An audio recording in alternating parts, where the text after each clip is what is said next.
We're here to share with you inspiring stories that bring to life all the little and big ways that people bring more love, joy, laughter, and humanness to everyday life.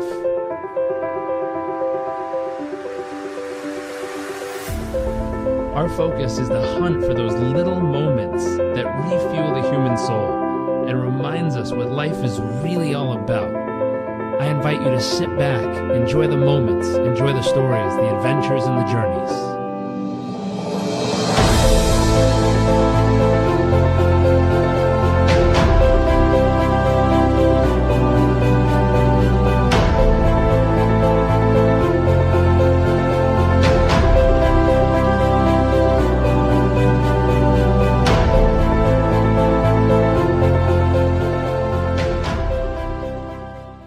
Hey everyone, welcome back to another episode of What the World Needs More Of. I am joined today by our special guest, Francis. Thank you for joining us. Hey Jairek, how's it going? Good. I thought I lost you for a second. We're very excited to have you. And we're going to dive right in with the show's main question, which is, what do you believe the world needs more of? That's a good question, and I think the obvious answer to that is love.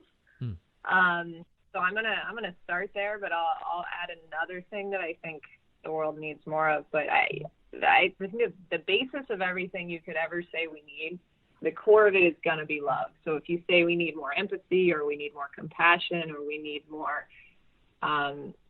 understanding or connectivity, I think the basis of all of that is the core center of it is going to be love, and people just tapping into who they are at the center and being okay with that, and being more vulnerable and opening up to other people, and therefore then being able to understand other people and empathizing more. I think that's kind of a cure-all. But to add on to it, because I imagine that will be a popular answer, I would say servitude. I think we need more servant leadership, and the core of that again is love. But I think it's something that people maybe don't think enough about, and there's a lot of militant leadership going on in our world, and not enough love driven, and so I think we need more of that. And it could be any person, listening to this podcast that could tap into that and create that, because I think there's a big myth that you have to be in charge of something, or you have to be the head of something to be a leader. And that's just not true. You can lead in any area of your life, whether you're in charge of anything or not, which, to be honest with you, who's really in charge? I mean, autonomy is kind of a myth. Everybody's accountable to somebody. But yeah, I think if everybody thought more in terms of servitude and serving their families, and serving their partners, and serving their children, and serving their community, and serving the people at work, and just finding more ways where they can serve, I think that would cure a lot of things. I think it would cure some depression. I think it would cure some negativity. I think it would help people to lower their guards down and understand each other better. And I've found in my life that when I am focused on that, then somehow things start to get better in my relationships and my world around me. So I love that. Yeah. I love that. Speaking of your world, I'd love to know, what do you consider to be your wow factor? What makes you uniquely you? And what are some of the life moments that help shape it? Well, you and I have talked about this, and I always have a trouble answering the question, what makes me unique, because everyone is unique. So therefore, if we're all unique, then we're not unique, but we are unique. You know what I mean? So I think it's just knowing that I am unique in my own way, because there will never be anybody that's like me. It's impossible, from the rooted core of my being, to my DNA, to my conditioning, to my personality, to cultural influences to my belief system. I mean, I'm never going to match up perfectly against anyone else, and neither will anyone for that matter. And so I think having a sense of awareness around that and knowing that I am unique and I'm not, some mass-produced standardized product of society is helpful in my journey and living my life, so that I can act on certain things that are true to my core being, and not letting anybody tell me that I'm not unique. When I first moved to New York and I was in the entertainment industry, it was that you could hear that phrase a dime a dozen, that, you look just like the rest of them. You're the same height as the rest of them, or, we need somebody that has a little more edge, and not letting that speak into my life, and knowing that I have a unique mix, if you will, of gifts, talents, perspectives, beliefs that will bring something new to the world. I used to struggle with that a lot growing up because, one of the things I love to do is write. And I used to think, well, if I'm going to write something, it's going to be a combination of things I've learned from other people. So that makes it not unique, right? But it is unique because it's coming through my lens and my filter and my perspective as a package of all those things I just mentioned, that makes it unique. And that's what's allowed me and my husband to really build a life together, that we've customized on our own terms based upon our belief system and our core values and what matters most to us. And so I think for a lot of people listening, sometimes you see people around you that have built a life based upon what they think they should do, or just that whole, mass-produced thought process of fitting into a system and fitting into other people's, belief systems and what they think you should or should not do. And if anybody out there struggles with that, I'd really just encourage them to tap into that core of their being and not be afraid of it, because it might look different than their neighbors, but start to make decisions and choices in the direction that's going to build them a life that is true to them. And that's where me and my husband have come up with the whole, customize your life slogan, because that's what it's about, is helping people make better decisions in that direction. I love that. And throughout your journey, what's maybe one or two moments that helped shape it? I heard a few in there, but are there any that stand out that really helped you mold that thought process of like, hey, we need to customize our life. We need to stop being stuck in this mass-produced thought process or lifestyle, and we want to transition and carve our own path here, do the customization. Yeah, absolutely. So ours are different. Our realization moments are separate, but when we came together, we had the same ideology without knowing that we had an ideology. We thought the same at that point. So, but mine happened before I met him. I was my whole life I had chosen to become a dancer and go into the entertainment industry, and I had kind of tunnel vision on that. I was set, and I went to college, and I was kind of doing what a lot of college kids do in college, as my stepping stone before moving to New York. But I was wrapped up in a lot of social life and a lot of just, kind of making myself open and susceptible to other people's opinions without really filtering it through my own value system and my own beliefs. So a major event happened when I was 21 years old, and it was back in 2008, and I lost my dad to lung cancer. And that was my moment. I had been through other tragedies in my life. I lost someone who was really close to me, one of my best friends, when I was 15, and that shook me up a little bit, as you can imagine.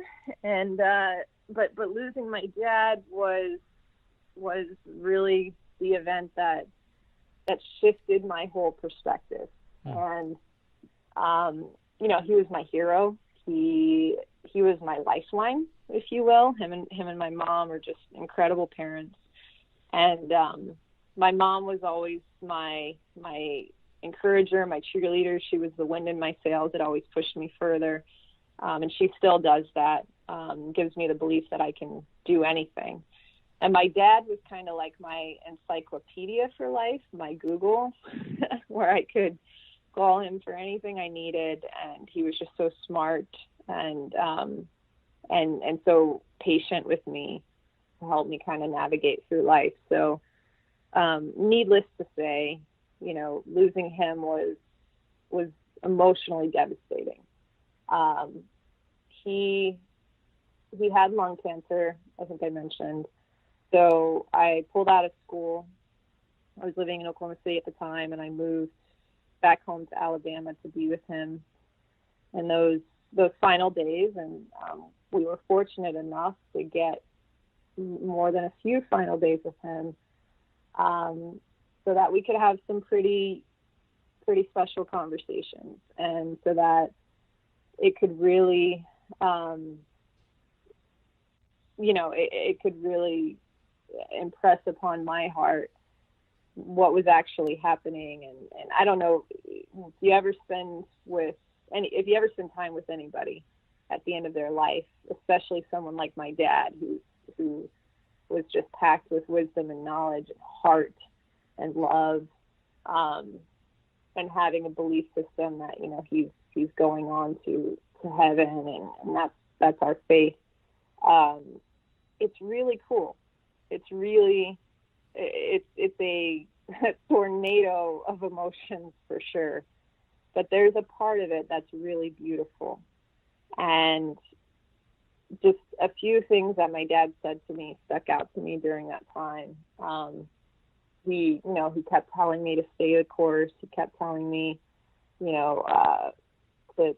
that he was so excited to move on, but he just wanted to make sure we were okay and to take care of my mom and look after each other. And one of the things he said to me was, I always want you to do your best. I'm not saying you have to be the best, because he knew how competitive I was. But I always want you to always do your best. And, just little things like that, that he spoke to me in those final days were really, really impressed upon me. But the biggest thing that shifted my perspective and the way that I was living my life and what I was dedicating my life to, came when we were at his visitation. And up here in New York, they call it a wake, and but it's where people come and pay their respects to the family, and we had open casket and everything, and there was an overwhelming amount of people that came in for that. And we lived in a small town in Alabama. I don't live there anymore, but it's Gunnersville, Alabama, and many people in the community love my father. And then outside of the community, from work influences and people we had never met were flying in from Boston and Pikes Peak and wherever my dad had been. And there was literally a line wrapped around the church 3 times in the rain. And so this procession line, it kept going on for hours and hours and hours, where we were just hugging people and hearing personal stories. And everything that anyone shared with us was all about how my dad made them feel, or how he served them, or how he loved them, or how, specifically how he was there at the hospital before, when a loved one got rushed to the hospital before the rest of the family could arrive, or he did that a lot. He visited people in hospitals and sat with them and prayed with them and read with them. And, he just cared about people. He always made these homemade bookmarks, which I thought was really dorky as a kid, but I think is really cool now. And one of them said, people are your most appreciable asset. And so he just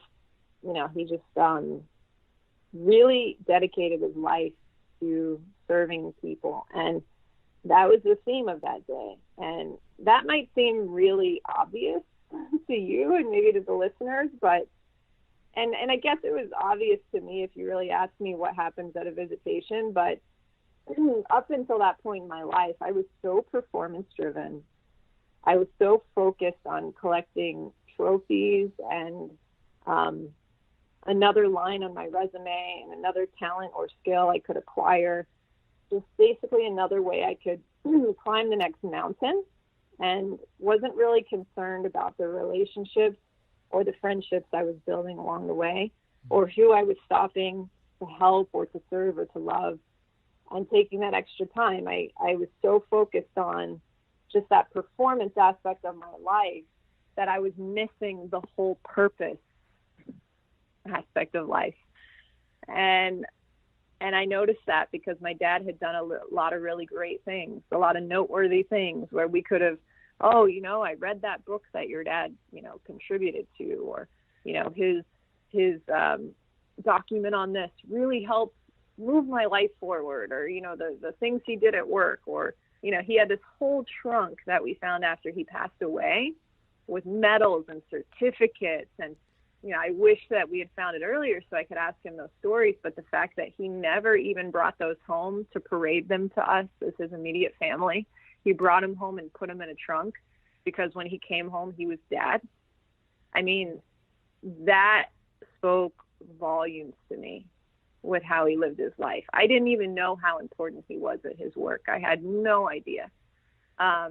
So he just lived his life for other people. And that impressed upon me so much that it just sent me on this major journey to discover what my purpose was and what my life was really going to be about from that point forward. Because I had to ask myself, if I were to pass away today, I'm sure some people would come. I know people would come. I have friends, I have family, but are they really, did I impact them in any way? Am I leaving them, you know, when I leave interactions with people, am I leaving them better than before I came, or am I just kind of bulldozing through my life, trying to get done what I need to get done, asking people for help and not stopping to really care about what they need or where I can help with them?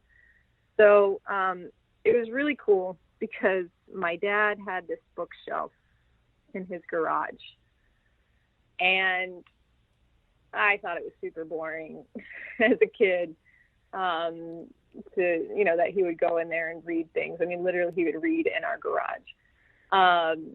And every year for my birthday, he would give me some sort of personal development book. And I was like, cool, you know, and I would kind of read it. And, you know, we'd go on road trips and he would always play some sort of book on tape. And the authors were just incredible thought leaders on personal development, you know, just from every walk of life in that space. So, you know, John Maxwell, Stephen Covey, Tony Robbins, you know, he loved Viktor Frankl, and he loved, you know, just anybody in that family. And so I went into that garage one day and I said, all right, you know, I just missed my dad. I was just grieving him so much.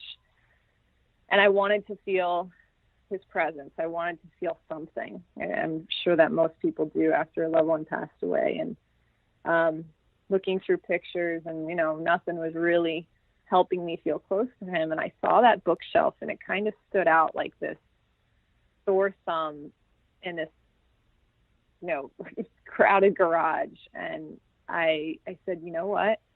I'm going to start reading his books. And I wasn't going to read them with the intention of changing my perspective on life. I wanted to read them so that I could feel close to him. I wanted to read his handwriting in the margins.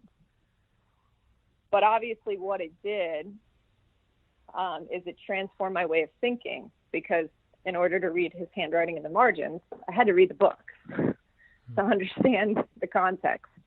And it changed me. It changed my whole thought process. What the people were speaking about in the books were things that, yeah, my dad, you know, and mom both had raised me on and were working to instill those types of principles in me. But, you know, this was a full immersion into, I would say, 150 to 200 books that I read after after that, his passing, because I just was so hungry to read his handwriting. And I started to just realize, you know, I started to put together my core value system. I started to put together, you know, what I felt my purpose in life was from that point forward, which was pretty simple. It was to serve people and love people and leave them better off than how I'd met them, and to make an impact. You know, when I get to the end of my life, I want to feel good that I did as much as I could with the resources I've been given. You know, I took a trip over to Honduras around that time, and the thing that stood out to me the most, because of course I'm going on this mission trip thinking like, I'm going to go, you know, serve. I think a lot of people do that. I'm going to go to this other country or this other, you know, this place where there's people that, you know, need help, and I'm going to go and give. And, you know, and you've got this idea that you're the one that's going to do all the giving, and you're going to make this like outrageous change.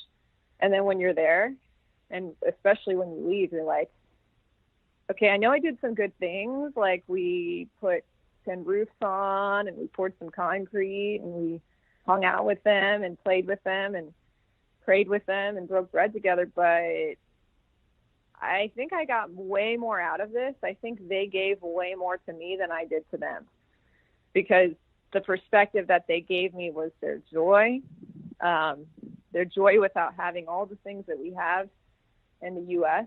You know, they'd never seen a smartphone. They'd never seen a TV.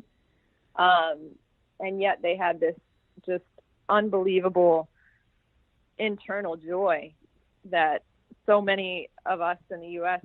or whatever country, just if you have a lot of resources, still don't have that type of joy. So all these things kind of collided in my life at a similar time, Jairek, and it really just, it made me stop caring what other people thought in terms of what I should do or how I should be. And I just got down to the core of my being and said, what do I really believe in? You know, what kind of difference do I need to make? And do I want to make in this world? And do I feel called to make in this world? Who cares how outrageous it is? And when I say I don't care what other people think, it's the negative talk. It's, you know, obviously I care what people think, but, you know, the negative voices, the naysayers, if you will, I just stopped buying into that. And I stopped listening to all this unfiltered input. I started to become more careful and cautious about what I was accepting into my belief system. So, you know, before this time period, I would listen to my friends about relationship advice, and none of them had ever been married. You know, I would listen to people who, you know, were broke that were giving me financial advice. You know, I was not checking the credibility, and I was just allowing myself to be susceptible to all this, you know, crazy amount of input. And it's not like I just shut people up from that point forward, but I didn't allow it to penetrate my brain from that point forward. And I took all the information I received and put it through this filter now of my core value system, and whether or not it was coming from a place of really strong credibility. And what I started to do was pursue people that had that really strong credibility, whether it's that they've been married for decades, or they had a really strong spiritual foundation, or they had really strong, you know, financial situation, had been a really good steward of their money. I started pursuing people like that after I went through my reading journey. And of course, I'm still in the reading journey, but after this whole transformational process, I knew that if I wanted to create exponential results in my life, I had to only listen to experts. I couldn't allow, you know, all this theory to sway my direction. I had to find experts and listen to what they were saying, and pretty much just trust that and begin to duplicate efforts like that. So I was on this journey, and I know this is a really long answer to your simple question, so please forgive me. But that was what sent me on my journey to creating a life that was customized to me. And Tony, my husband, has his own journey. I know you've interviewed him, so the viewers will get to hear from him as well. But, he's got a pretty unique journey also. And it was pretty cool that we were able to find each other, and he was connected already to some really key experts in his life. And so he was further along in the journey than I was. But it was really cool when we got together how everything started clicking and moving us in the right direction as to, what we were going to realize in our life from that point forward. One that was true to us. I love it. What a moment of time. There's so many things, like you said, were colliding at that exact same moment that shaped you. I think that thought when people say, I don't know what makes me me. I don't know if I have a wow factor. I think knowing how all the elements collided in that moment of time is what creates you. It's what makes you uniquely you, and what beautiful context and depth of story to take us on there. I love it.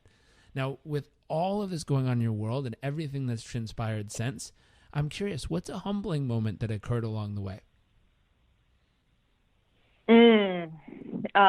Well, I had quite a few of those because I was in an industry for many years with dance that was not shy about putting you in your place very quickly. And I also, I think I mentioned, or maybe I didn't, I got made fun of a lot as a kid just from moving around from place to place. So criticism is not anything new to me. But I remember, and this may be a small moment. Honestly, Jairek, I think I'll start off by saying I think that the moment that humbled me the most was my father's funeral and that visitation experience that was really defining for me. But taking it back even further, just a small moment. I remember when I was in high school, and I was still. I was a high school kid. I didn't really, I was still figuring things out. And I remember I was in charge of something at school, and, a lot of people didn't like what I was doing. I was actually planning prom. And a lot of the kids' parents didn't like some of the decisions I was making, and, they wanted to, have things done a certain way. And I was really trying to make it better, but I was putting all these pieces together that didn't make sense to them yet until it would be, kind of unleashed at the end. And then they'd go, oh, it makes sense. And of course I wasn't communicating that well because I didn't really know how to communicate at the time. So a little moment that stuck with me for the rest of my life was, I was venting to my mom on a text message, and I really rarely did this, but I was really upset because some of the moms had kind of gotten together and they were not happy with what I was doing. And one of the teachers was threatening to give me, I don't know, a demerit or I forget what you call it, but like a mark against me at school, which I had never received in my life before. And I'm like, over prom? Like, you can't even justify that. I had to go to the principal's office and we had this weird conversation about it. I'm like, you cannot give me a demerit for just doing something a little, this is my position. So anyways, it was very funny and hysterical looking back on it, but I was venting to my mom about one particular mom that was really giving me kind of a hard time. And I said, yeah, Mom, she's such a, and I cursed, and I hate that word, but I cursed. I called her the B word and whatever. And my mom was probably shocked to receive that because that's not how she raised me either. But I didn't send a message to my mom. I sent it to the mom's daughter. And I was like, oh my gosh. And I realized, like, okay, it's just not okay to vent. Because that went, first of all, it went to the person who I was talking about her mom. And it really just kind of like, it, even though it may seem like a simple thing, it was a huge moment in my life where I realized from that point forward, okay, Frances, you gotta reel this back in. Like, you have to take ownership over your thoughts and hold them captive and not just let this negative come out just because you feel like it. or you're upset. It's not okay to hurt people. And honestly, like the mom, she was pretty cool about it. And, she got over it, and we had history together. So it wasn't like, we're never speaking with each other, anything like that. It wasn't such a dramatic consequence, but for me, I knew what I did, and I knew how horrible that was. And that from there really helped me to just watch my words. And I also read a great book called The Four Agreements by Don Miguel Ruiz. So good. He wrote The Mastery of Love as well. But one of the agreements is to be impeccable with your words and to not say things that you don't mean, or to always speak in the direction of truth and love. Because did I really feel that she was that label? No. I just wanted to say it in that moment because I was mad at her. But I really did not feel that way at my core being. So why say it? And so that really kind of sat me down in a theoretical way, and just got me to watch my words. But Jairek, my whole life I had adversity, and I was made fun of many times, and I was not a good dancer. I was not naturally gifted. I had to work really hard at it. So I think I've been humbled many times over the years, but it helped me develop that consistency and that fortitude muscle that I needed to just keep me going. So who knows if I was born talented or if I was born with things that came easily to me, if I would have fought for anything, I don't know. So I'm always thankful for that. I'm always thankful for my adversity and, just the fact that I wasn't naturally good at the things I wanted to do. So that's special, to be grateful for the fact that you weren't amazing at it because it made you work for it, and also value it that much more on the other side. It's powerful. Yep. Here's a thought. What about an awe-inspiring moment? Something that left you in a state of awe? Well, I've got a lot of those because I looked for them. Every day, something that I've gotten from you, Jairek, and some of the conversations we've had, we've talked a lot about gratitude and starting your day off in gratitude and looking for the little things that most people may not see if they're not looking for them. You'll always see what you're looking for. So if you're looking for positive things, you'll find them. If you look for negative things, you'll find them. So I have a lot of awe-inspiring moments, I think, just because I look for them. One of my favorite things is just Mother Nature and being humbled by Mother Nature continually as I sit and watch a sunset, or I watch a sunrise, or the other night we had the most insane heat lightning going on out here, and it was so beautiful just to sit there and watch it. And my husband thought I was crazy. He's like, come back in the house. I'm like, I'm enjoying it. He's like, yeah, but maybe at the expense of your safety. So he was right. So I went back in the house. But, just having my daughter, just her being born and in my life, and, the birth was incredible, but every single day with her is incredible. She really puts me in a state of awe almost continually because she's just amazing, and what God does in creating life like that and allowing us to participate in that experience is just unreal. So I get humbled a lot through nature and through things I don't understand, in a beautiful sense. Like I don't understand the universe and all these things that, God's created for us to enjoy.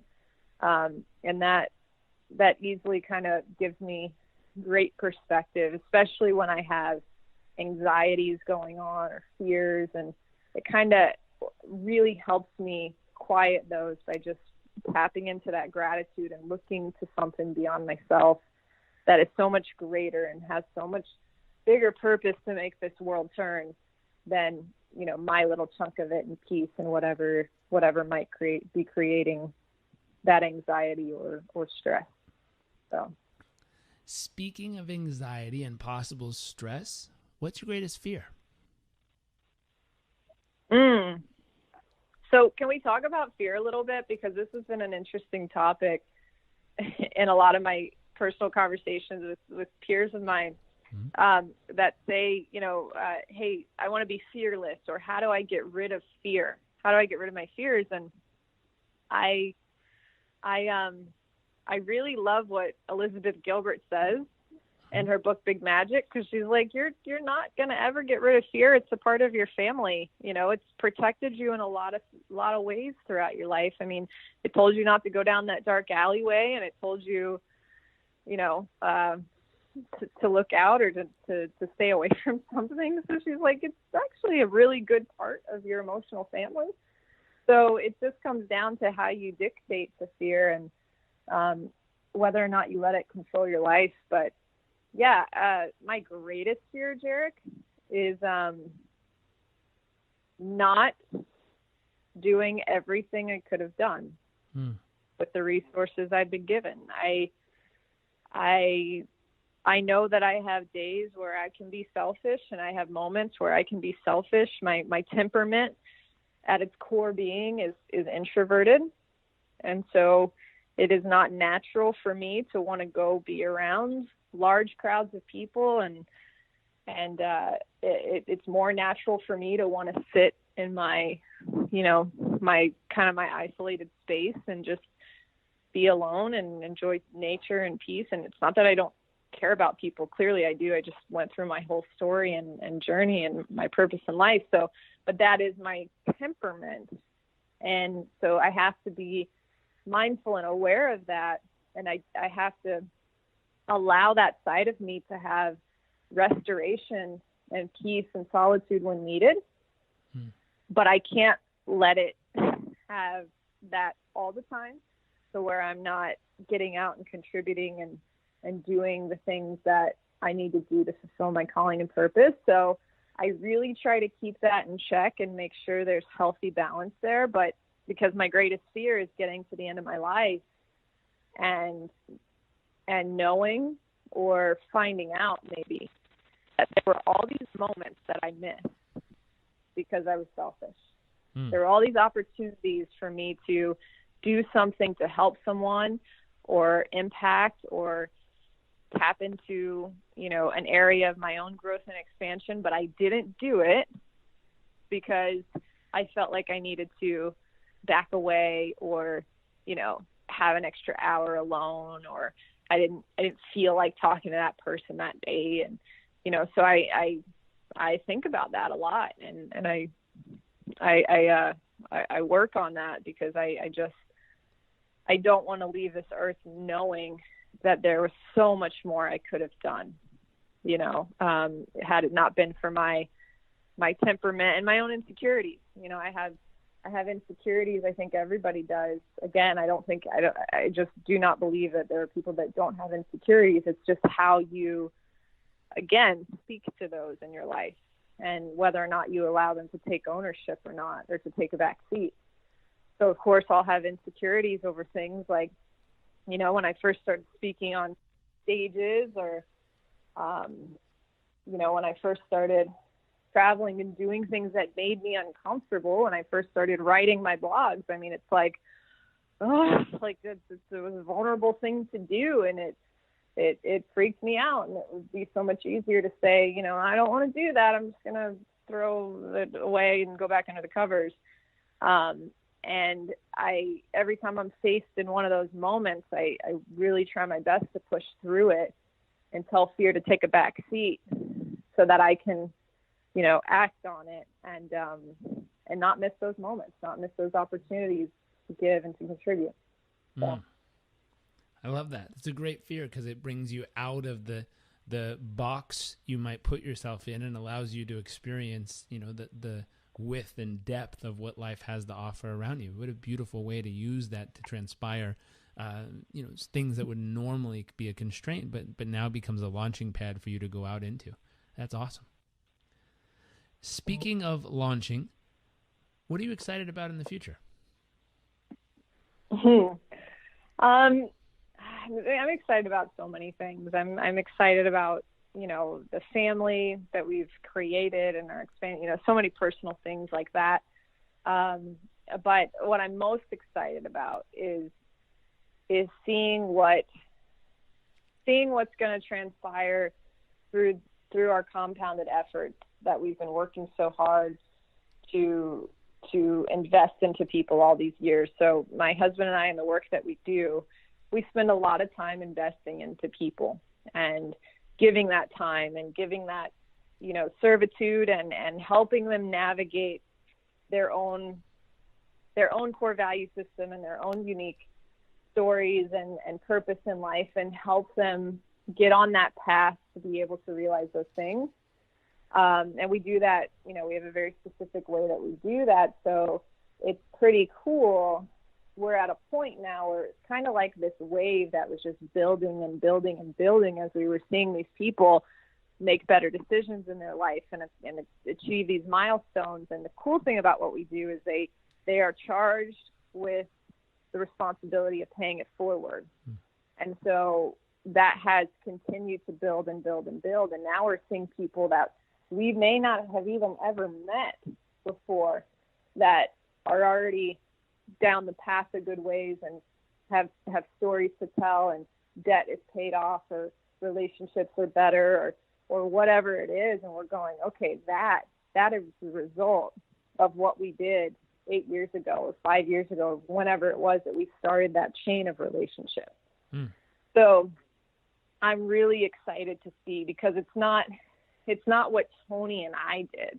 Yes, we started this chain reaction, and of course we were actually just a link in the chain because it was poured into us by our mentors. But so we've started and been a part of this wave, but now it's seeing all the people that we've been able to helping other people, and that's like next level greatness that I'm ready to just sit back and I'm not going to sit back, but that is going to be the most awe-inspiring thing as we hear more and more people have breakthroughs and really be able to realize a life that they've customized based upon their belief system and their goals and their purpose. So it's really exciting, and I feel we're at the biggest growth wave of our life. I feel like we're on the biggest growth curve of our life personally, and just what an exciting place to be. We're so thankful. How powerful. I love that. Now we're going to switch gears into our next section of the show, and there's just 3 questions here, but they're pretty simple and straightforward. The whole section is called the nuts and bolts, and this is more about practical, tactical, applicable things someone could take and immediately apply into their life or business or world. And so the first question here is, we'd love to know, where do you focus the majority of your thoughts and time in life each day as of right now? All right. Yeah. Good question. And I like that you're sectioning it off this way. So the majority of my day, where do I focus my time and attention? Well, I'm investing it into my family.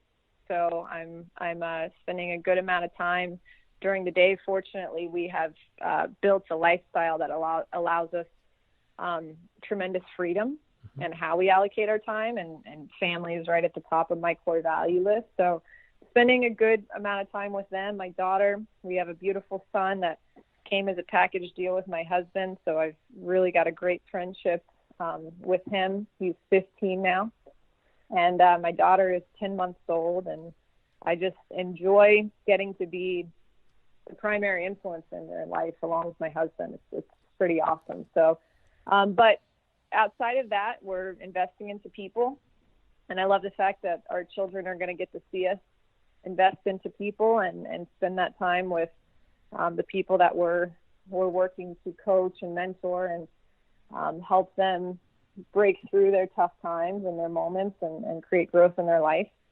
But I think on a simple level, to answer the question in a kind of an actionable way for viewers, is I spend time on myself, because I need to improve myself so that I can be the best mother and wife and leader I can be for those around me.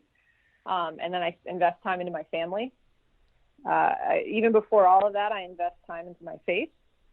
And the way that I invest time into myself and my faith is by reading. I read a lot.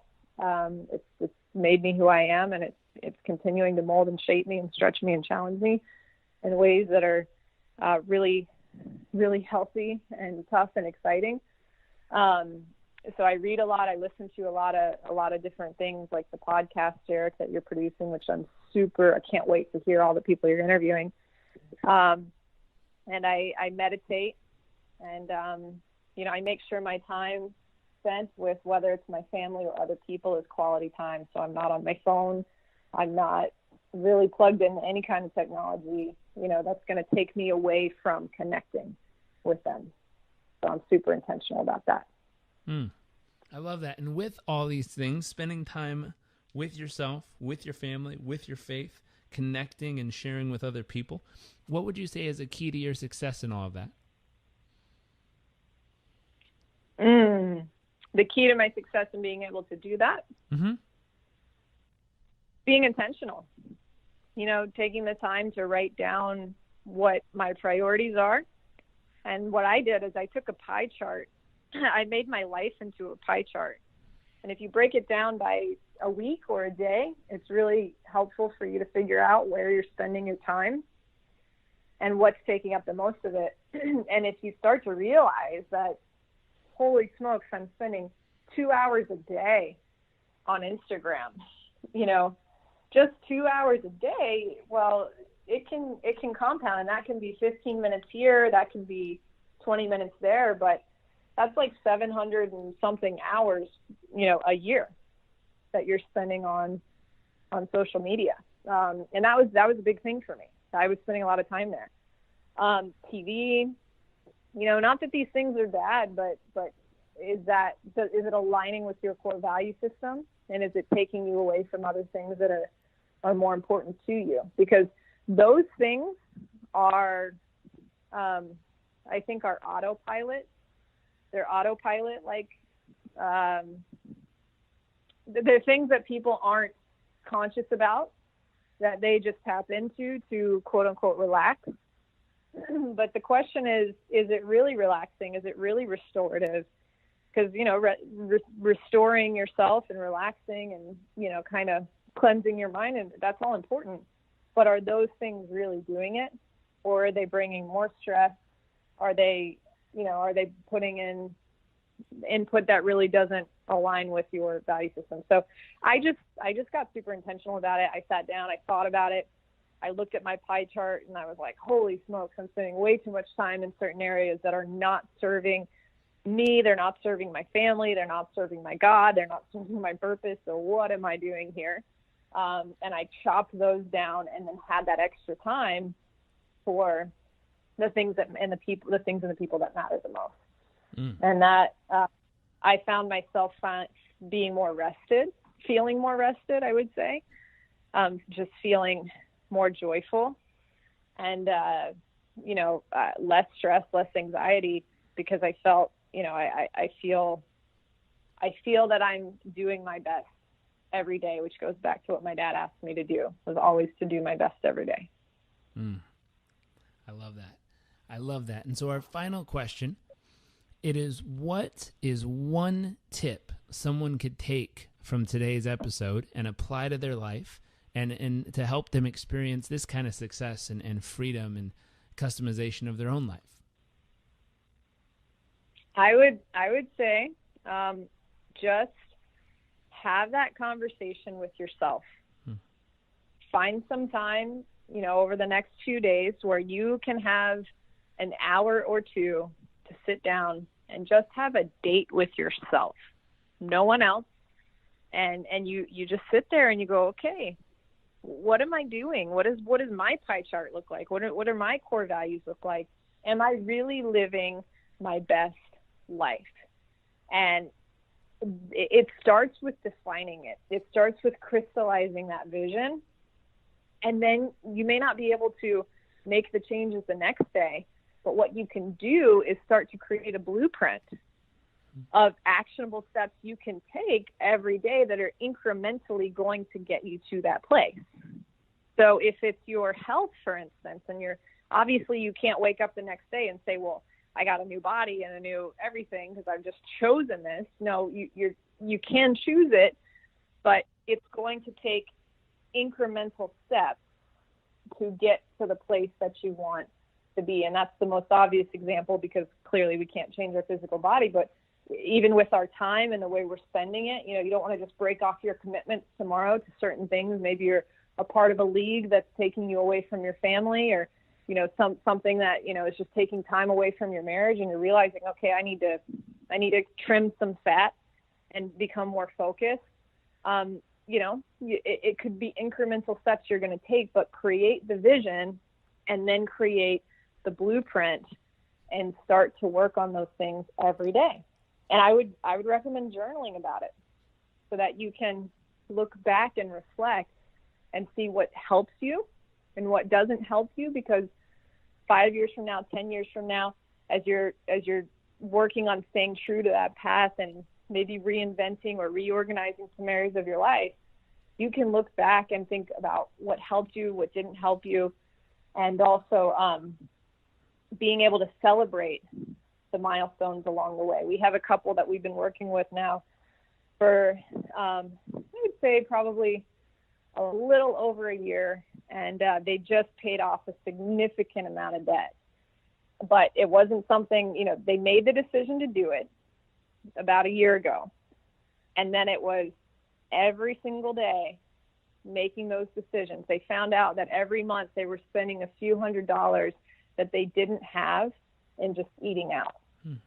And so every day it was a decision to not eat out, to eat at home, to do certain things, to cut back on certain, luxury bills that were coming in. And they had to stay focused on it. But yesterday they were able to hit payment for the last time and zero it out. And it was just the most amazing feeling for them. They celebrated. They were emotional. We were emotional, because it was just such a stress point in their life that affected their relationships, their marriage with each other. And it was just a breakthrough moment, but it didn't happen overnight. They set the goal, they knew what they wanted, and then they took the action steps every day to achieve it. So that's what I would leave my viewers with today. Just start in on that plan and know that if you commit to it, well, it's going to happen. That's right. The time, the commitment, the focus, and the energy will always add up to whatever it is you're needing to do and what the place you need to be. I love it. So yep. Thank you for joining us and sharing so much of your life and love and experience and insights and strategies. We very much appreciate it. Jairek, thank you. Thank you to both you and Amanda for your friendship in our lives and all the great things you've poured into us over our time getting to know each other. And thanks for doing this podcast, because I'm really stoked to hear. I think what you're doing here is really special, because I listen to a lot of podcasts.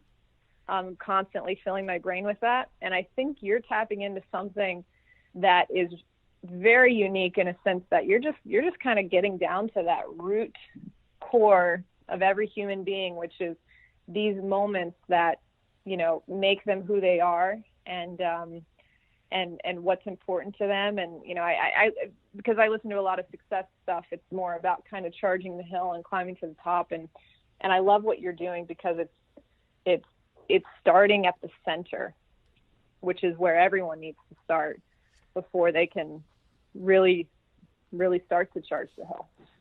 Yeah. It's knowing who you are before you can tackle the task. So I appreciate you doing this, and I appreciate you letting me be a part of it. Of course, and thank you for that. I think it's starting at the core, which is just humanness. We all share it in common with each other, regardless of where you're at in the world or what you're up to, and the ability to reconnect with those moments and realize, I'm not the only one that went through this, or wow, someone else went through it and this is what they did. How cool. Or holy bejesus, I didn't know people ever had to go through that kind of stuff. But it's just the realness of life unfolding in our headphones. And it's a new format to connect with just other humans and hear what's real in their world and pick up all these little golden nuggets, these little tips and insights. So thank you again. And for everyone who's tuning in, thank you so much for spending a little bit of your life with us and tuning in. If you like it, please make sure to subscribe. Please make sure to share it. We believe that sharing is caring, and we love caring people, so make sure to share. And we very much look forward to seeing you all next episode.